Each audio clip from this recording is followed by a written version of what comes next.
El nombre de Teddy Bautista suena a música, en todos los sentidos. Fue el impulsor de un grupo musical que puso el nombre de Canarias muy alto, por algo se llamaban los Canarios. Luego fue Judas en Jesucristo Superstar y arregló algunos de los temas de esa ópera rock. Pero por encima de todo eso lo conocemos como el presidente de la Sociedad General de Autores y Editores de la Música, la SGAE, y un proceso por el que le imputaron durante una década, para que luego se quedara en nada, absolutamente en nada. Lo acaban de hacer hijo predilecto de Gran Canaria y es momento de saber algo más de él. ¿Cuándo empezó a ser Teddy Bautista? Yo tengo una parte de mi familia que tiene su origen en Escocia, en el norte, justo en Aberdeen. Y entonces tenía además un tío viviendo en Londres, un hermano de mi padre, y obviamente con el frío y la humedad que hay en Escocia, la parte escocesa aprovechaban cualquier momento para venirse para acá, ¿no? Y entonces fueron esa parte los que me bautizaron como Teddy. ¿Cuál es el Teddy Bautista verdadero? ¿El que es cantante, el que es productor o el que estuvo en la presidencia de la Sociedad General de Autores? Es una mezcla de todo, ¿no? Es decir, mientras estás haciendo gestión, realmente no puedes ser otra cosa que un gestor, porque tu mirada se sitúa en el vértice apropiado, justo, y entonces por mucho que abras el ángulo, el vértice sigue siendo el vértice, y es ahí donde te posas para analizar, para reflexionar o para gestionar. Y yo creo que en cada una de esas facetas en donde la vida me ha ido colocando, he tenido la facilidad de adaptarme en cierto modo y de asumirlo, ¿no?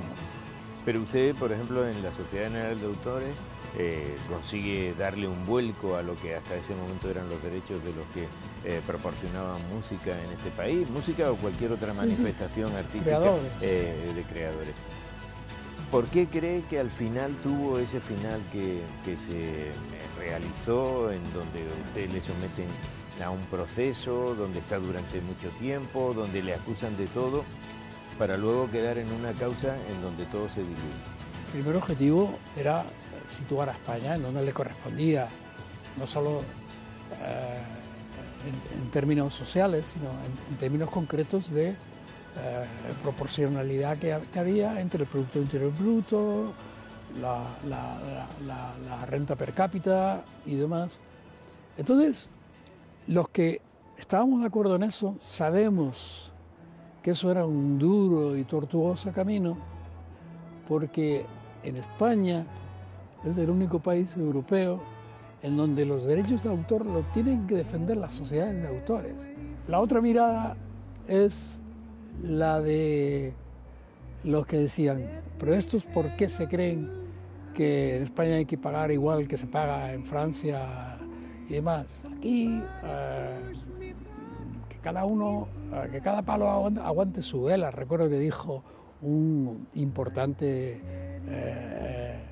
CEO, un importante ejecutivo, consejero delegado de una de las plataformas, ¿no? Entonces, puedes interpretarlo de cualquiera de las dos miradas, ¿no? O sea, se produce el acoso, la ordalía realmente, porque nosotros buscábamos igualarnos con el resto de países, o se produce el acoso y se produce todo el frente anti-SGAE, porque los que tenían que pagar no querían pagar. Después de nuestra entrada en la Unión Europea, lo que hoy es la Unión Europea, se produce, digamos, un tiempo de paz en el que ustedes realizan toda esa modernización e incluso hablando con algunos creadores, pues oye, es la manera en la que se les reconoce que efectivamente son creadores y empiezan a vivir un poco esto. Pero luego viene una mala época, Teddy. A usted de alguna manera le señalan. Empieza un proceso en donde las acusaciones cada vez son más graves y casi seguidas. ¿Usted qué piensa en aquel momento? ¿Es usted el objeto perseguidor o es la Sociedad General de Autores? No, yo siempre me consideré un daño colateral. De hecho, cuando se formulan las acusaciones, yo soy el cuarto o el quinto. Es decir, lo que pasa es que la foto que salía siempre era la mía, obviamente. El objetivo era la sociedad de autores. Los creadores tenemos que estar todavía en lo que podemos llamar la fórmula feudal. Es decir, a estos nos entretienen, les tiramos unas monedas y hasta mañana, ¿no?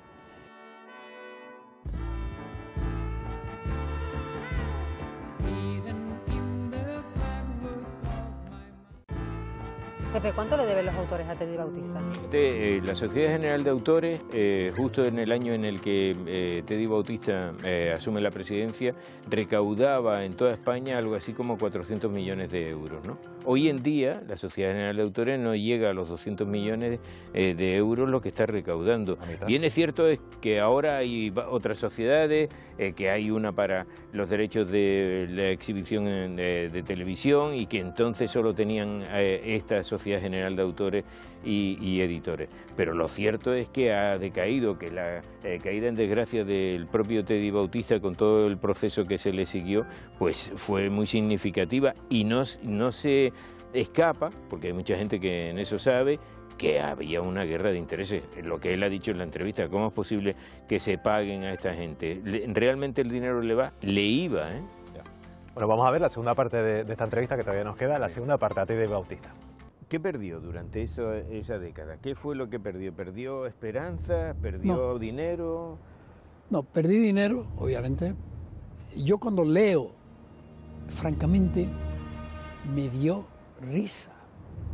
Porque estaban hablando de unas cantidades que ni el más optimista de los analistas económicos podría encajar en el marco o en los límites en los que se movía la gestión de los derechos en este país. A mi familia se le hizo un daño terrible, pero no te puedes imaginar hasta qué punto. O sea, a mi hijo menor de edad, cámaras lo siguieron hasta el colegio. Tuvo que salir el director del colegio a amenazarles con denunciarles ante juzgado. Al final mis hijos tuvieron que salir del país, terminar sus estudios fuera. De todas maneras, ¿le sirvió este proceso, por ejemplo, para hacer una criba de quién estaba con usted y quién no estaba con usted? Por supuesto, por supuesto.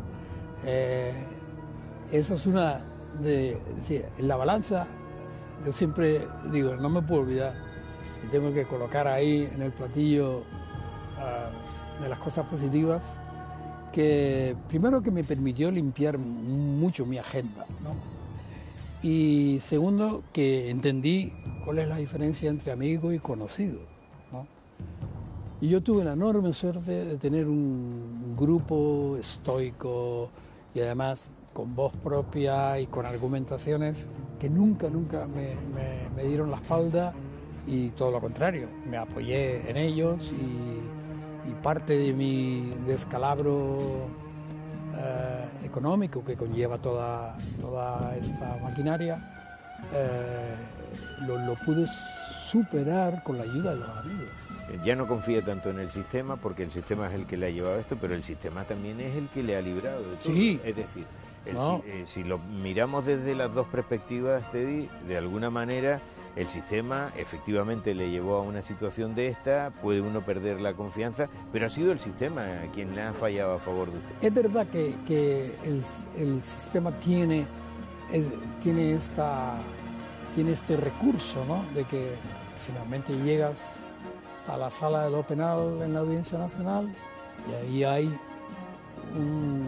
una altura de conocimiento, una mirada inclusiva que obviamente es un motivo de garantía y orgullo. Si tuviera que extraer una enseñanza de esa década judicial, ¿qué ha aprendido? Yo creo que, digo, para resumir, creo que lo que se me ha quedado, más allá de mi voluntad, lo que se me ha quedado, lo que yo he interiorizado es que la vida es un conjunto de paradojas y de asimetrías y que